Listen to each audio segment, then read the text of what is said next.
Namaku Indra. Saat ini aku masih duduk di kelas 11 di sebuah SMA.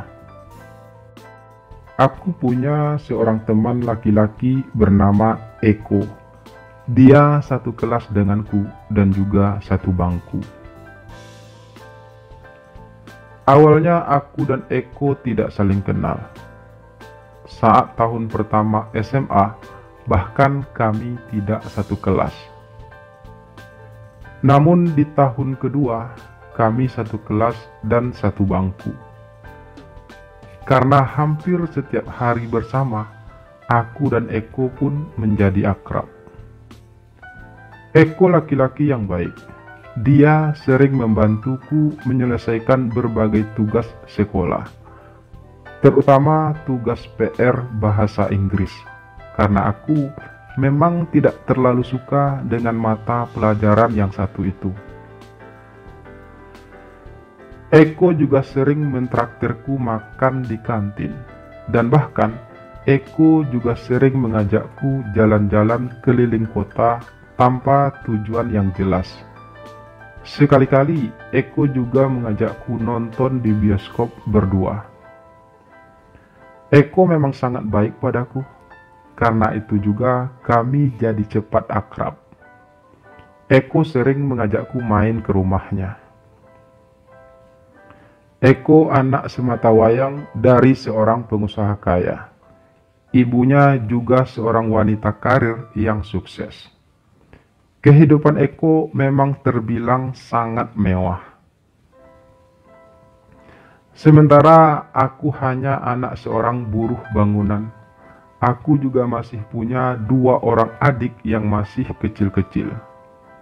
Sebagai anak sulung dan satu-satunya laki-laki, aku memang harus lebih sering mengalah kepada adik-adikku, terutama soal keuangan. Kadang aku merasa iri melihat kehidupan Eko yang bergelimang harta. Namun Eko begitu baik padaku. Dia juga bukan orang yang sombong dan tidak suka pamer. Aku dan Eko memang sudah sangat dekat. Aku juga merasa sangat berhutang budi padanya karena kebaikannya selama ini padaku. Aku sering menghabiskan waktu bersama Eko. Aku bahkan sering mengabaikan pacarku hanya demi menemani Eko. Aku memang punya seorang pacar, namanya Nina. Dia satu sekolahan denganku, tapi tidak satu kelas. Aku dan Nina pacaran sudah hampir 3 tahun. Kami pacaran sejak kami masih sama-sama SMP. Bagaimanakah akhirnya kisahku bersama Eko? Siapakah Eko sebenarnya? Dan bagaimana pula sebenarnya perasaanku pada Eko? Simak kisah ini sampai selesai ya.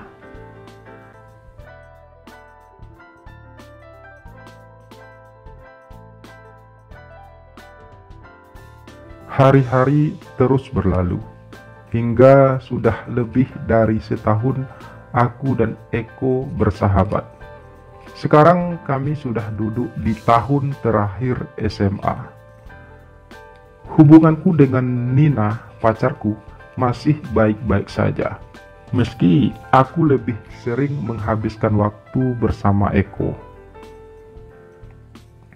Nina memang sedikit manja dan juga posesif. Orangnya suka ngambek gak jelas. Aku kadang juga merasa jenuh dengan hubungan kami yang terkesan datar tanpa warna. Tapi aku sangat mencintai Nina. Aku sering mengalah untuknya. Dan aku bahagia bisa menjadi pacarnya hingga saat ini. Namun akhirnya aku harus menelan sebuah kepahitan ketika tiba-tiba Nina meminta putus dariku. Aku ingin fokus belajar, Ndra, apalagi sekarang kita sudah memasuki semester terakhir. Aku harus mendapatkan nilai tinggi agar aku bisa masuk ke kampus favoritku. Begitu alasan Nina mengakhiri hubungan kami. Aku, meski dengan perasaan sangat berat, harus menerima keputusan Nina tersebut. Aku tidak ingin mengganggu studinya. Aku harus merelakannya demi masa depannya. Karena sudah tidak lagi berpacaran dengan Nina, aku jadi semakin punya banyak waktu bersama Eko. Eko mampu menghiburku akan kekecewaanku pada keputusan Nina.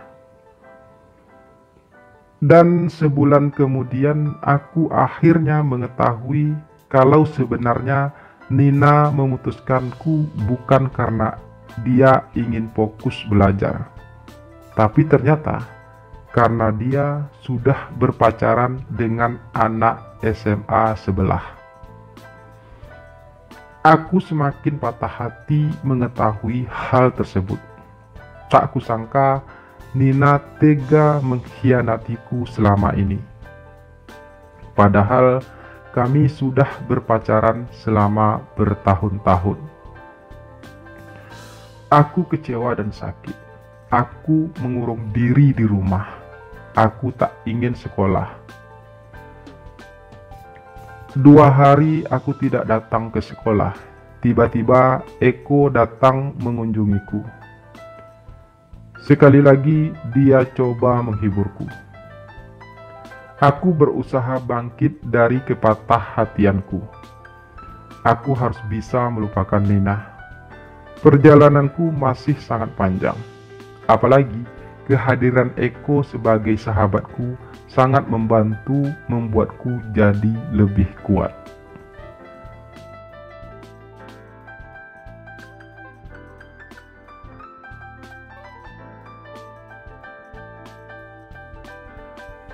Hari-hari masih terus berlalu. Sekarang tidak ada lagi Nina. Benar-benar tidak ada. Aku berusaha untuk tidak mengingatnya. Saat di sekolah, aku selalu menghindar untuk bertemu dengan Nina.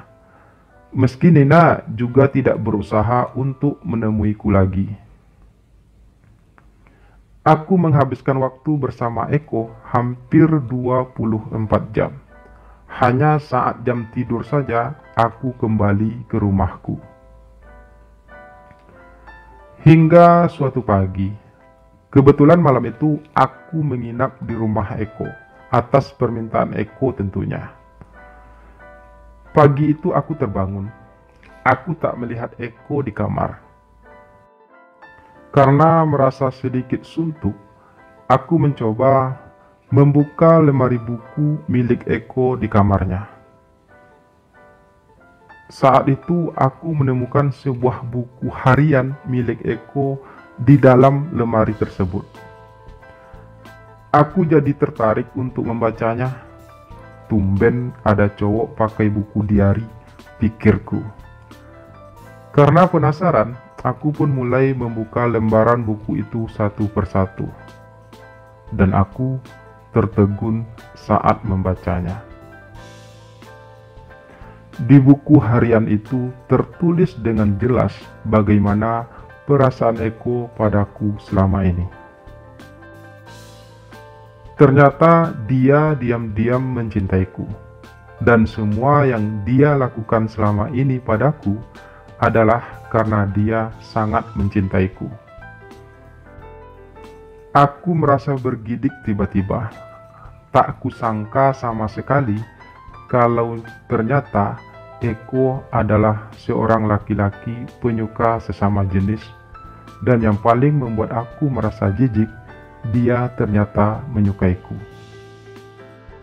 Dengan tergesa, aku segera keluar dari kamar itu, membiarkan buku diari itu berada di tempat tidur.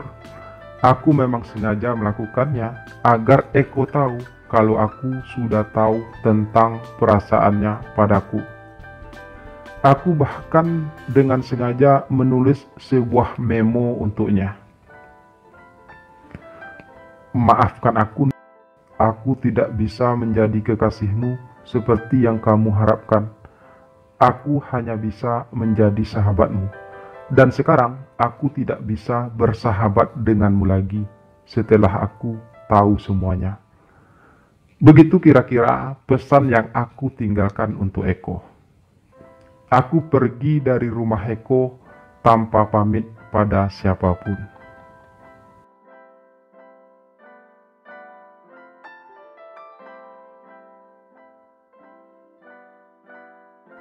Sejak saat itu, aku pun mulai menjaga jarak dari Eko. Aku tidak lagi bertegur sapa dengannya. Aku bahkan memutuskan untuk pindah tempat duduk. Aku merasa geli dan jijik harus dekat-dekat dengan Eko lagi. Meskipun terus terang, aku merasa sangat kehilangan sosok Eko. Aku merasa kesepian. Selama ini Eko selalu ada untukku. Dia selalu bisa menghiburku.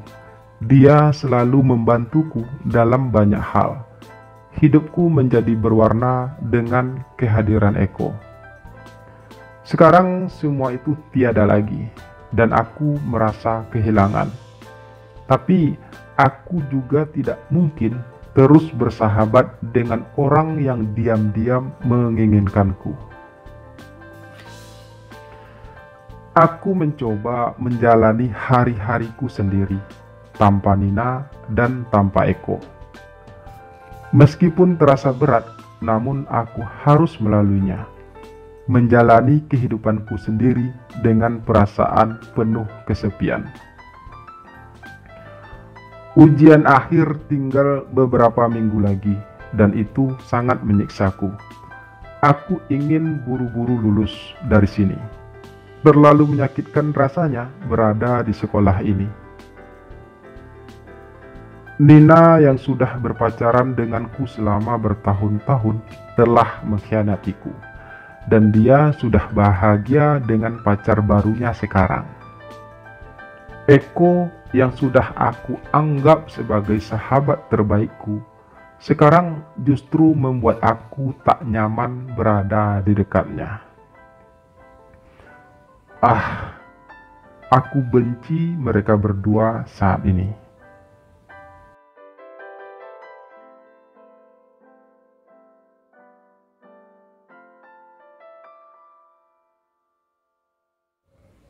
Setahun akhirnya berlalu.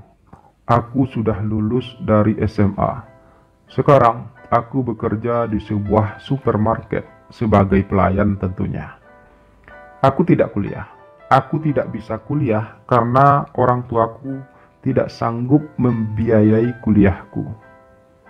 Apalagi adik keduaku sekarang sudah SMA dan adik bungsuku juga sudah SMP. Jadi mereka berdua butuh biaya banyak. Dan untuk kesekian kalinya, aku harus mengalah kepada adik-adikku. Setahun ini aku sudah melupakan tentang Nina. Aku benar-benar sudah move on darinya. Aku juga sudah melupakan tentang Eko. Aku tidak ingin mengingat mereka berdua lagi. Aku memulai hidupku yang baru, tanpa kekasih dan tanpa sosok seorang sahabat. Setahun aku coba menata hatiku, menata hidupku, dan menata perasaanku kembali.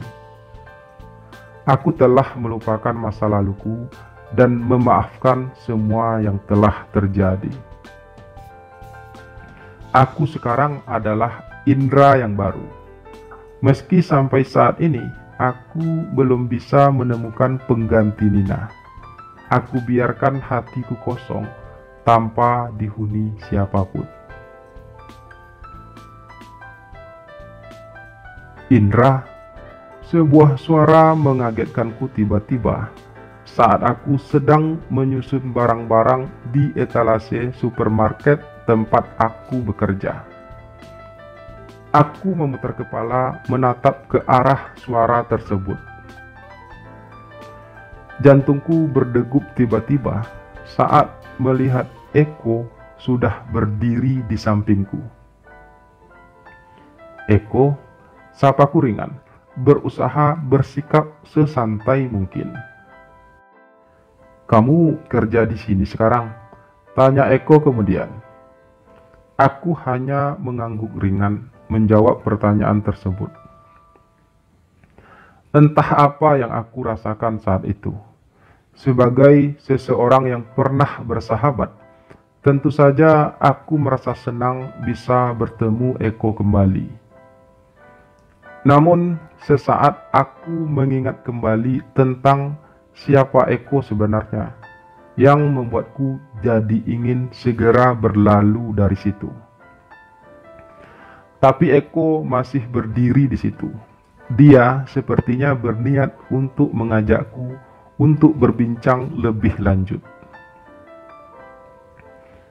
"Kamu ngapain kesini?" tanyaku tanpa sadar. "Ini tempat umum, Rah.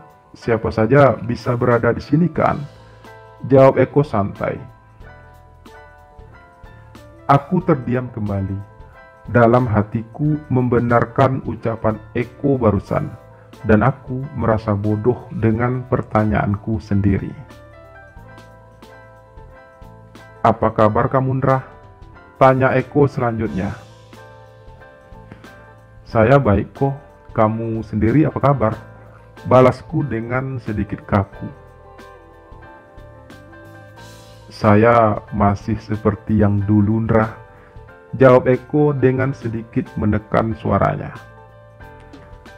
Aku mengerti arah kalimat Eko barusan.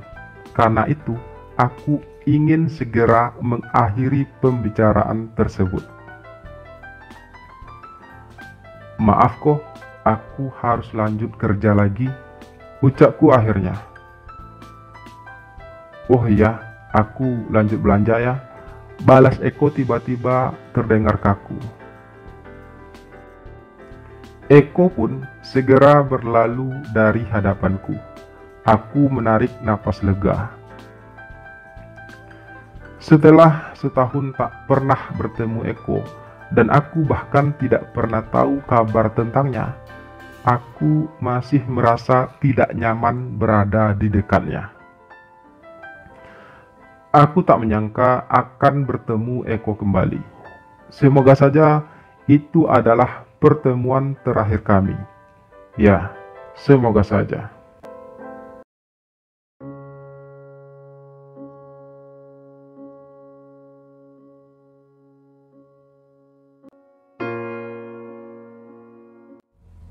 "Kamu kenal orang itu?" Suara Mas Anton, salah seorang seniorku di tempat kerja, menanyaiku ketika Eko sudah berlalu dari hadapanku. "Dia teman SMA aku dulu," jawabku apa adanya. "Kamu beneran gak tahu siapa dia sebenarnya?" tanya Mas Anton lagi, yang membuatku jadi penasaran. "Maksud Mas Anton apa? Emang laki-laki tadi siapa sebenarnya?" tanyaku penasaran. Mungkinkah Mas Anton juga tahu kalau Eko adalah seorang penyuka sesama jenis? Batinku penuh keraguan. Laki-laki itu adalah anak pemilik supermarket ini, dan dia sekarang adalah manajer baru di sini. Jelas Mas Anton yang membuatku merasa terhenyak. "Tapi bukannya dia masih kuliah?" tanyaku setengah tak percaya. "Dia kan anak pemilik supermarket ini, Ndra. Jadi bisa saja kan dia kerja sambil kuliah?" balas Mas Anton yakin. Aku menjadi serba salah. Kalau Eko adalah manajer di supermarket ini, maka sudah dipastikan kami akan semakin sering bertemu. Oh, aku merasa gamang tiba-tiba. Aku pasti tidak akan bisa menghindari Eko. Namun aku tidak bisa berbuat apa-apa saat ini. selain pasrah.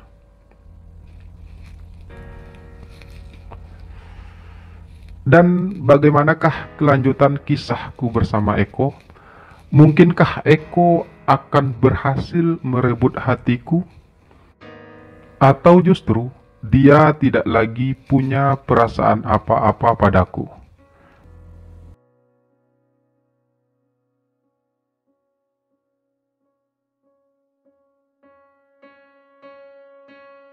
Hari-hari kembali berlalu tanpa bisa dicegah ataupun dipacu. Dan seperti yang aku duga, aku jadi hampir setiap hari bertemu Eko, walau aku selalu berusaha untuk menghindar. "Kenapa kamu masih menghindari Kundra?" tanya Eko pada suatu kesempatan.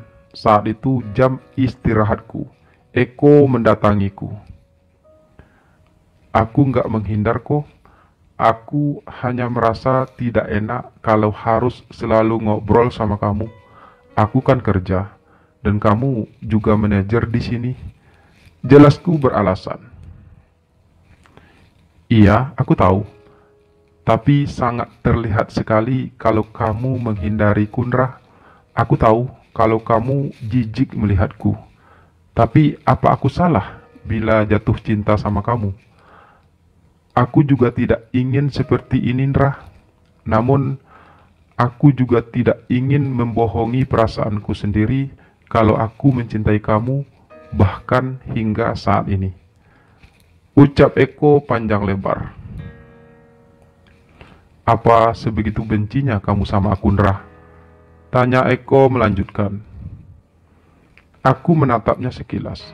Raut wajah Eko terlihat muram. "Aku nggak membenci kamu kok, tapi jujur saja, aku merasa tidak nyaman saat bersama kamu. Aku harap kamu juga bisa mengerti posisiku," ucapku akhirnya. "Aku hanya ingin tetap menjadi sahabat kamu, Ndra. Aku tak berharap bisa memiliki kamu sebagai kekasih, tapi izinkan aku untuk tetap mencintai kamu, dan izinkan aku untuk menjadi sahabat kamu. Aku janji, aku akan selalu menjaga sikapku terhadap kamu," Eko berucap lagi yang membuatku merasa tersentuh. Sebenarnya tidak ada yang salah dengan persahabatan kami. Dan Eko juga selalu memperlakukanku dengan wajar selama kami bersahabat. Kalau seandainya saja aku tidak dengan begitu lancang membaca buku hariannya, tentu saja kami masih bersahabat hingga saat ini. Eko juga sangat baik padaku. Selama menjadi sahabatnya, tak pernah sekalipun Eko membuat aku kecewa. Dia selalu ada untuk menghiburku. Dia selalu membantuku. Kadang aku merasa menyesal telah memutuskan persahabatanku dengan Eko.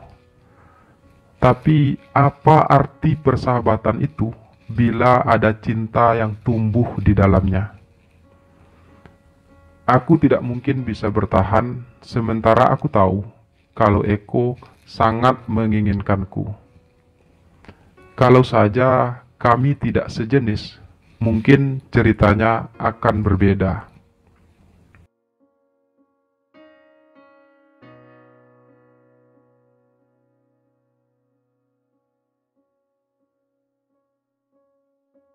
Hari-hari selanjutnya, aku mulai menanggapi kehadiran Eko.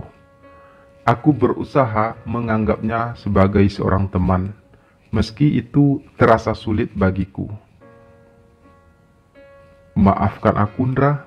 Seandainya saja aku bisa membatasi perasaanku padamu dan hanya menganggap kamu sebagai sahabat, tentu saja semua ini tidak perlu terjadi," ucap Eko ketika kami ngobrol di kantin dalam supermarket tersebut. Eko yang mengajakku makan di sana. "Aku yang harusnya minta maaf kok, tak seharusnya aku membaca buku harian kamu. Seandainya saja aku bisa sedikit menahan diri untuk tidak terlalu penasaran membaca diari kamu, tentu saja sampai saat ini kita masih bersahabat. Balasku terdengar lemah. Kita bisa memulainya lagi dari awal, Ndra. Aku tidak akan menuntut apapun dari kamu. Selama kita tetap bersahabat, aku tidak akan macam-macam, dan aku juga akan belajar untuk pelan-pelan membuang perasaanku padamu. Ucap Eko kemudian.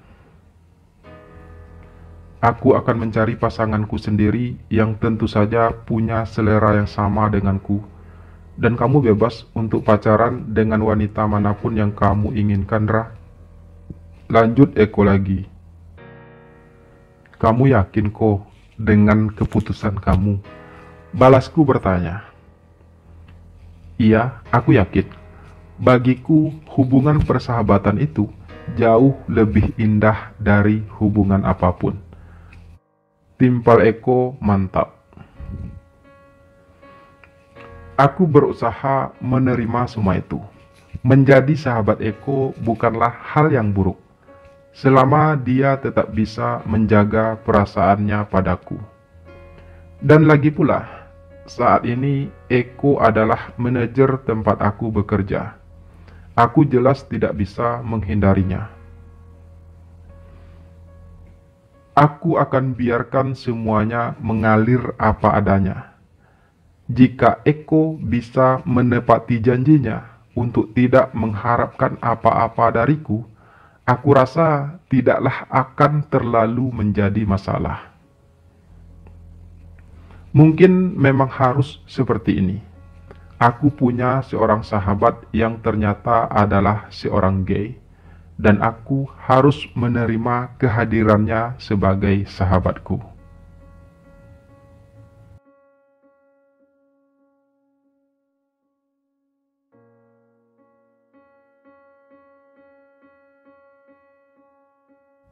Hari-hari kembali berlalu. Aku dan Eko kembali menjalin persahabatan. Beberapa bulan kemudian, Eko pun memperkenalkan seorang teman cowoknya bernama Leo, yang dia akui sebagai pacarnya padaku. Aku juga saat ini sedang dekat dengan seorang gadis, salah satu rekan kerjaku. Namanya Lisa. Dia gadis yang cantik, manis, dan juga lembut. Aku memang telah jatuh cinta pada Lisa, dan sepertinya Lisa juga menyukaiku. Aku pun memberanikan diri untuk mengungkapkan perasaanku pada Lisa. Gayung pun bersambut. Lisa menerima cintaku. Aku dan Lisa pun menjalin hubungan asmara. Sementara Eko terlihat semakin lengket dengan pacar prianya. Dia mungkin telah mampu menghapus perasaannya padaku. Tapi kami tetap bersahabat. Kami sering saling curhat-curhatan tentang pasangan kami masing-masing. Dan begitulah akhir dari kisahku bersama Eko, sahabatku yang ternyata adalah penyuka sesama jenis. Tidak ada yang istimewa sebenarnya dari kisah kami. Namun yang aku simpulkan adalah bahwa persahabatan itu sangat penting, terlepas dari siapapun yang menjadi sahabat kita. Terlepas dari dia seorang gay atau bukan. Persahabatan tetaplah sesuatu yang indah, selama tidak ada perasaan cinta di dalamnya. Dan aku bangga memiliki sahabat seperti Eko. Dia sangat mengerti dengan diriku, dan dia juga tidak egois dengan tetap memaksakan perasaannya padaku. Dia rela membunuh cintanya padaku demi persahabatan kami. Dan aku tidak ingin kehilangan sahabat seperti Eko. Semoga persahabatan kami tetap terjalin selamanya. tanpa ada perasaan cinta di dalamnya. Ya, semoga saja.